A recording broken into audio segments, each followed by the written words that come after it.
இன்றைய தியானம் ஸ்வர்க்கமும் நரகமும்.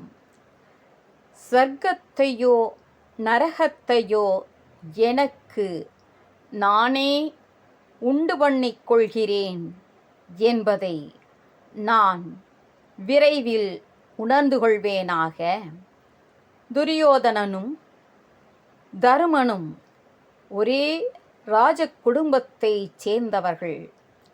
துரோணாச்சாரியார் என்ற ஒரே குருவிடம் பயிற்சி பெற்றவர்கள். ஆனால் குருவின் ஆக்ஞைப்படி நல்லவன் யாராவது உண்டா என்று உலகில் தேடி பார்த்த துரியோதனனுக்கு நல்லவன் யாரும் தென்படவில்லை. தர்மனுக்கோ கெட்டவன் யாரும் அதே உலகில் அதே காலத்தில் அகப்படவில்லை. நலம் கேடு எங்கே இருக்கின்றன?